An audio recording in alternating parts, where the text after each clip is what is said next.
बिस्मिल्लाहिर्रहमानिर्रहीम। अस्सलाम वालेकुम स्टूडेंट्स प्रीवियस लेक्चर्स में हमने पोएम के एनालिसिस का प्रोसेस सीखा। उसके अलावा हमने विलियम वर्ड्सवर्थ की famous poem I wandered lonely as a cloud और पर्सी बी शैले की पोएम लव्स फिलॉसफी को प्रैक्टिकली एनालाइज किया। आज के लेक्चर में हम एक और बहुत ही famous poem fire and ice का एनालिसिस करेंगे। Students, this famous poem is written by an American poet Robert Frost और ये पोएम 1920 में 1920 में लिखी गई और पब्लिश हुई, यानी कि वर्ल्ड वॉर वन के कुछ अरसे बाद। और पोएम की टोन जो है वो आयरॉनिक है। हम पोएम को पढ़ते हैं स्टूडेंट्स, उसके बाद हम इसको एनालाइज करेंगे। देखें, some say the world will end in fire, some say in ice, from what I have tasted of desire, I hold with those who favor fire.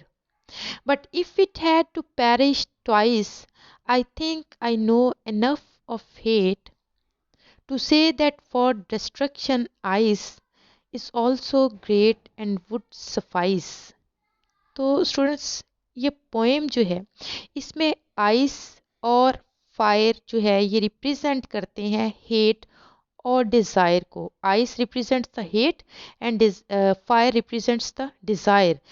Poet क्या कहता है इस पोएम में? पोइट इस पोएम में दुनिया के ख़त्म होने के दो सिनेरियो दिखाता है।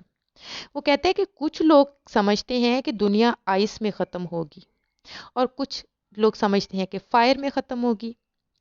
और पोइट कहता है कि मैं भी इसी बात से एग्री करता हूँ कि ये फायर में ख़त्म होगी, मगर फिर वो अपनी बात को चेंज करता है और कहता है कि अगर दुनिया को 2 टाइम्स एंड होना हो, यानी कि अगर इसे 2 दफ़ा तबाह होना हो, तो जहाँ तक वो आइस के बारे में जानता है उसका ख्याल है कि आइस भी दुनिया को तबाह करने के लिए काफ़ी होगी, यानी कि ये भी इतनी ही पावरफुल है जितनी फायर।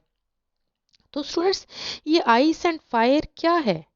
एक्चुअली ये पोएम आयरॉनिक है जो इंसान के सेल्फ डिस्ट्रक्शन टैलेंट को हाईलाइट करती है।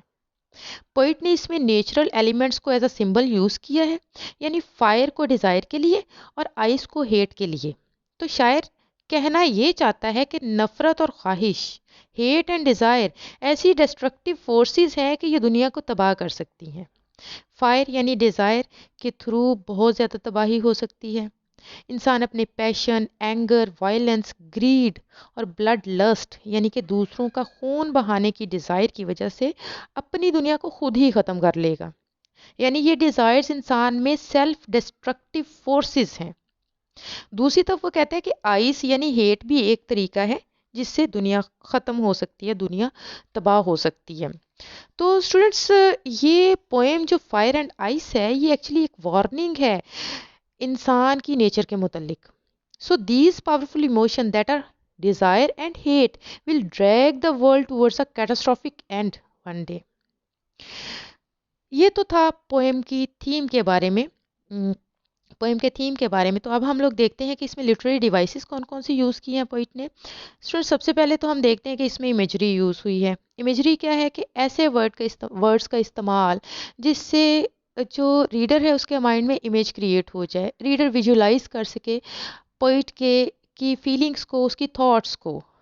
ठीक है, तो यहाँ पे हम लोग देखते हैं ऐसे वर्ड्स इस्तेमाल किए गए हैं जिससे एक इमेज क्रिएट होता है माइंड में। सबसे पहले हम देखें, फायर का वर्ड है, आइस का वर्ड है, ये इमेजरी यूज़ की गई है। उसके बाद जो है वो सबसे ज़्यादा पावरफुल डिवाइस, जो लिटरेरी डिवाइस इसमें यूज़ की गई है, वो सिंबलिज्म है। सर, सिंबलिज्म क्या होता है? सिंबलिज्म आइडियाज़ और क्वालिटीज़ को सिग्निफाई करने के लिए सिंबल्स का इस्तेमाल करना है। और इसमें यूज्ड ऑब्जेक्ट्स जो होते हैं उनके मीनिंग लिटरल की बजाय हम सिंबॉलिक मीनिंग्स को देखते हैं। ठीक है, और यहाँ पे हम लोग देखते हैं कि fire is a symbol of desire and ice symbolises hatred. Fire जो है वो डिज़ायर का सिंबल है और आइस जो है वो हेट का सिंबल है। ठीक है, और सारी पोएम जो है इन्हीं दो चीज़ों के गिर्द घूमती है, यानी कि सबसे पावरफुल जो लिटरेरी डिवाइस है इसमें सिंबलिज्म यूज़ हुई है। इसके अलावा स्टूडेंट्स, इसमें एनाफोरा यूज़ हुआ है।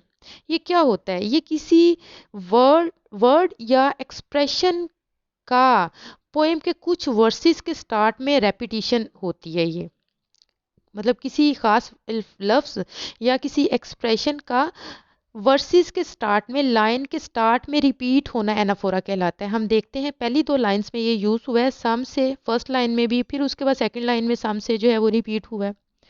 ठीक है।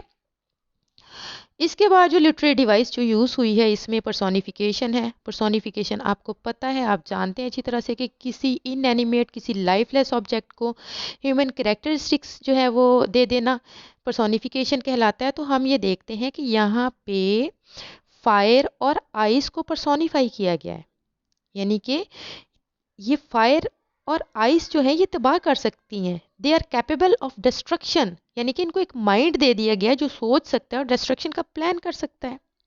ठीक है। उसके बाद जो लिटरेरी डिवाइस सामने आती है इसमें स्टूडेंट्स वो है एंजेबमेंट। ठीक है। एंजेबमेंट क्या होती है? ये एक ऐसा क्लॉज या थॉट होती है जो पोइट मतलब जो लाइन ब्रेक पर एंड नहीं होती है। जहाँ पे लाइन ब्रेक आती है ना, वहाँ पे एंड नहीं होती, बल्कि ये अगली लाइन में मूव कर जाती है।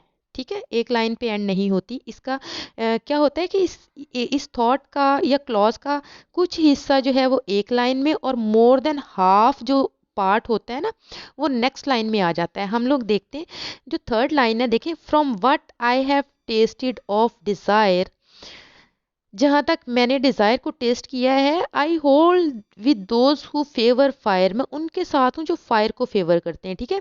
तो ये जो है उसकी थॉट जो है वो एक लाइन में कंप्लीट नहीं हुई, इसलिए वो सेकंड लाइन में मूव कर गई है, तो ये एंजेपमेंट होती है। ठीक है। और फिर स्टूडेंट्स हम लोग देखते हैं इसमें जो डिवाइस यूज़ हुई है, साउंड डिवाइसेस को देख लेते हैं हम। साउंड डिवाइसेस कौन सी यूज़ हुई हैं? तो स्टूडेंट्स इसमें एलिट्रेशन यूज़ हुई है। ठीक है। देखें कहाँ पे एलिट्रेशन यूज़ हुई है, हमें नज़र आ रही है यहाँ पे favour fire, first sound repeat हो रही है। ठीक है। देखें वर्ल्ड विल, व साउंड रिपीट हो रही है। ठीक है। सम से, स साउंड रिपीट हो रही है, तो एलिट्रेशन यूज़ हुई है। उसके बाद इसमें एसोनेंस यूज़ हुआ है। एसोनेंस क्या होता है? Assonance repetition of wall sound होती है। ठीक है। कि with in same line words में वॉवल साउंड की रेपिटेशन जो होती है वो एसोनेंस कहलाती है। ठीक है। यहाँ पे हम लोग देखते हैं स्टूडेंट्स के कहाँ पे यूज़ हुई है। देखें होल्ड दोस। ठीक है। होल्ड दोस, होल्ड दोस। ठीक है। ये इसमें लॉन्ग ओ साउंड जो है वो रिपीट हुई है। होल्ड दोस में लॉन्ग ओ साउंड रिपीट हुई है। ठीक है। और उसके बाद हम देखते हैं कि यहाँ पे I have tasted of desire, I और डिज़ायर, ये इसमें लॉन्ग आई साउंड जो है वो रिपीट हुई है। तो इस तरह से साउंड डिवाइसेस के थ्रू इसमें म्यूजिकलिटी पैदा की गई है। उसके बाद हम लोग देखते हैं इसमें पोइटिक डिवाइसेस कौन कौन सी यूज़ हुई हैं। तो स्टूडेंट्स पोइटिक डिवाइसेस में हमने क्या देखना होता है? हमने इसकी स्टैंजा फॉर्म देखनी है, इसका मीटर रिदम देखना है। स्टैंजा के जहाँ तक ताल्लुक है तो स्टूडेंट्स एक शॉर्ट पोएम है जिसमें एक ही स्टैंजा है। ठीक है। और इसकी राइम स्कीम क्या है? First line is rhymed with third, पहली लाइन तीसरी के साथ राइम है। तो हम देखते हैं ए बी, ए बी सी, ए। ठीक है। इसको हम ए का नाम देंगे, इसको बी का, इसको ए का। ठीक है। उसके बाद फिर जो है फायर अगेन ए के साथ राइम है तो इसको ए कहेंगे। ठीक है। और उसके बाद ट्वाइस बी के साथ राइम है तो हम इसको बी कह देंगे। और उसके बाद अगेन जो है वो हेट किसी के साथ भी नहीं है तो इसको हम सी कह देंगे। उसके बाद आइस अगेन बी हो जाएगा। और उसके बाद ग्रेट जो है हेट के साथ है तो सी हो जाएगा। और सफाइस बी। तो इस तरह से हमारे पास राइम स्कीम क्या आएगी इसकी स्टूडेंट्स? ए बी ए ए। ठीक है। A B A B C और B C B, B C B. ठीक है। ये इस तरह से हमारे पास राइम स्कीम इसकी बन जाएगी।